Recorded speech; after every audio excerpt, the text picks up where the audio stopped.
What's up, everybody? Welcome back to It's Not a Midlife Crisis. I'm Mid-Crisis Mama, and this is another episode of Tuesday Talks. If you're following me, you know this should have actually been a Thursday video, but I put that one on hold because this is a follow-up to my last Tuesday video where I let you all know that my dad had passed away. I ended up speaking at his funeral, and so I wanted to share that with you here. My videos can usually get pretty emotional, so I don't normally give a trigger warning, but I am giving one here because I want to share the actual video of me speaking at his funeral, which was very emotional for me. So again, if you're familiar with my history, my dad was abusive, and so for some this might be a trigger, so I just want to let you know.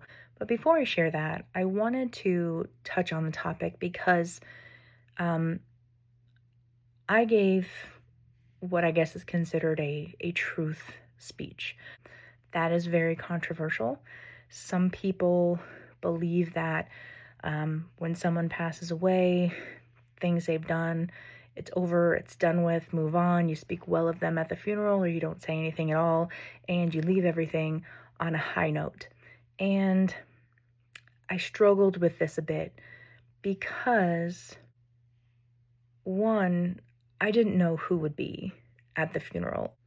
I really didn't know anything about my dad's life after divorce. So I figured it could go one of two ways. Either there was really not going to be anybody there, but kind of just us kids or immediate family.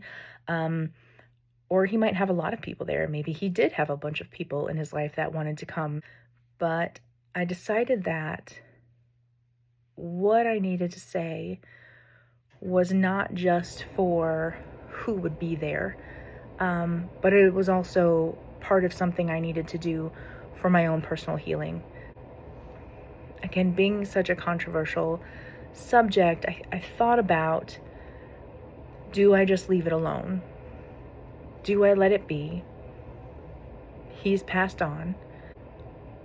But the thing is, I thought about those who are still here. And it's hard enough when you've dealt with abuse to feel like you don't have any closure.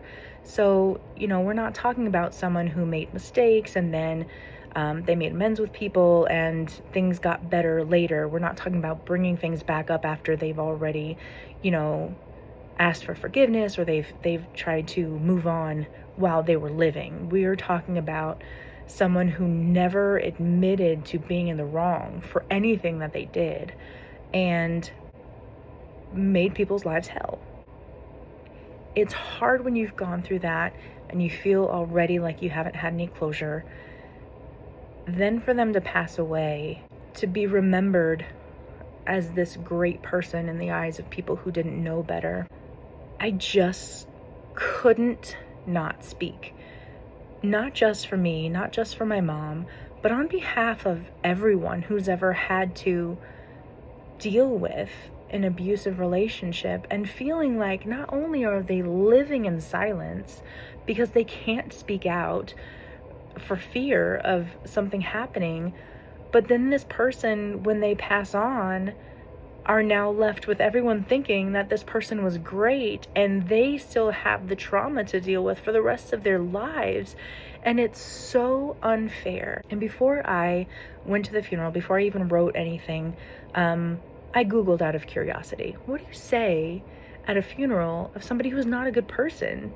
And the number of people who themselves had been through trauma and were suggesting that you just, don't say anything because nobody's going to believe you anyway. You have to suck it up and deal with it, basically. Just broke my heart. It absolutely broke my heart because I know from experience, you have to live in silence and then when it's over, you're still expected to be silent. You're still expected to not tell your truth because it's over, because you're not in it anymore. It's almost like you lost your opportunity to speak up and say something. And I don't agree with that.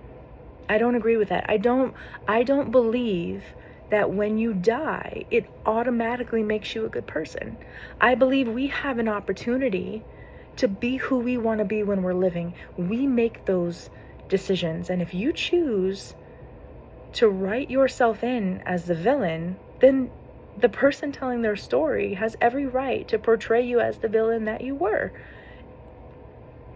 living or not. And I did attempt to be as respectful as possible. I didn't go in there angry. I didn't go in there bad-mouthing. If you choose to watch the video, you'll see what I mean. But I did have to speak my truth. And I wanted to let it be known that I was doing so not just for me, not just for my mom, but like I said, on behalf of everybody who feels like they can't say anything. And I want to encourage anyone watching this, if you have an opportunity to speak your truth, do it. And it doesn't matter if you're no longer in the middle of it. It doesn't matter if that person has left your life. It doesn't matter if that person has left this earth. You have an opportunity for some sort of closure by at least speaking your truth, because if you don't, then that's something that you have to live with. And that was a decision that I had to make. I was not willing to allow that to fester for the rest of my life. And it was a release for me. It did what I thought it was going to do. Your past is your past. Your story is your story. We have a choice to decide how we're going to end that chapter. And I was not going to let that chapter just drop off. I couldn't. So me speaking my truth at his funeral was me putting an end to that chapter and closing it. I encourage you to speak your truth. Don't feel like, because no one is going to believe you, that you can't say something.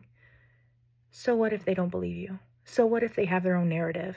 So what if they knew that person as somebody different? Because you know what? Maybe they did. That person is going to be a different person to everybody that they meet, most likely. That doesn't take away from your story. That doesn't take away from your experience. And you have every single right to tell the details in truth of your story.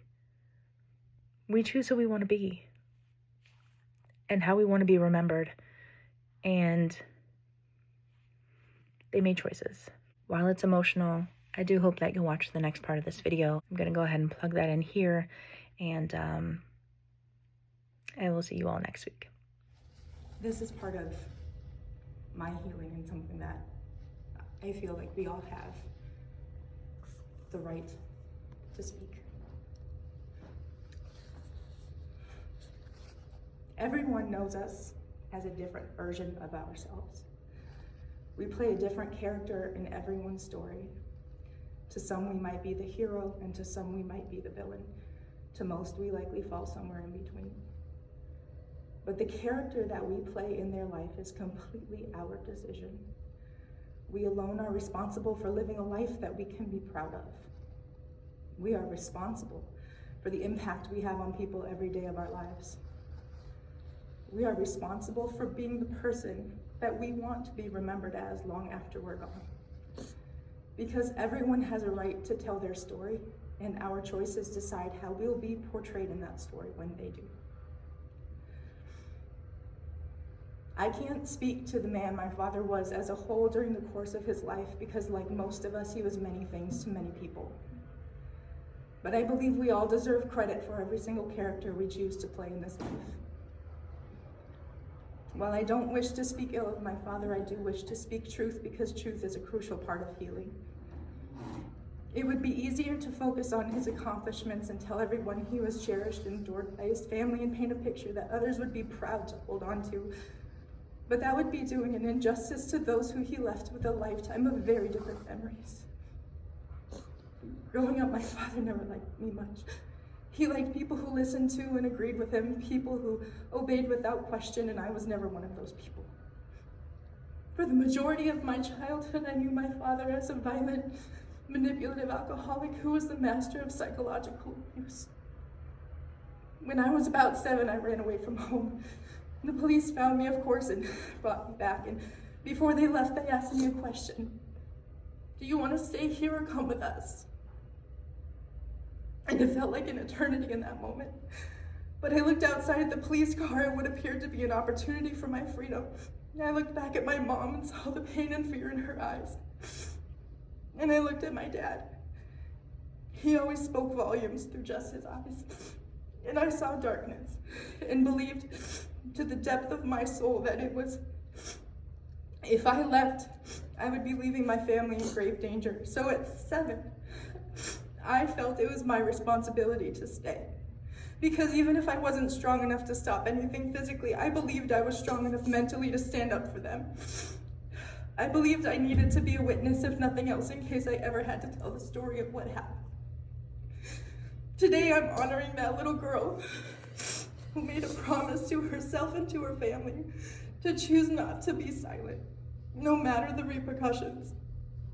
So it's in my father's remembrance that I speak on behalf of victims everywhere, on behalf of every woman who has ever found themselves in an abusive relationship, those women who will continue to live with the trauma and memories long after that person has left their life or even left this earth, on behalf of every child who has had to watch their mother endure any type of abuse and the children who endured it with them.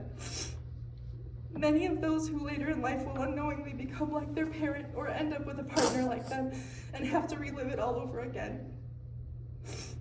I speak on behalf of my mother, who after 30 years away from him is still affected by her past, but who has fought with every fiber of her being to rebuild herself, love herself, and to live with the honor and dignity that she so very much deserves. And I speak for myself as someone who found herself following very closely in her mother's footsteps, ending up with a man who shared many of the same characteristics as my father. And most of you may not realize that you likely know someone, a neighbor, coworker, church member, or even family who live a very different life behind closed doors. Women and children who live in fear and have been trained to put on a smile and a show in public, but who are praying that someone can see through the act and come to their rescue. We have the choice every single day to turn a blind eye or to accept the responsibility to be vigilant and look after one another. And my hope is that these people will find the strength to leave, and they will have people they can turn to for support, that they'll have the endurance to rebuild their life and the courage to share their story so that their experiences can help someone else. My intent is not to dispute anyone else's perspective of my father. The truth is, I hope other people do have wonderful memories of him and that he made a positive impact on their life. Abuse was not his only legacy, so I will never deny that he may have been a hero in someone's story. But he was the reason I had to become my own hero in mine. And with that, I can finally close the chapter of this in my life.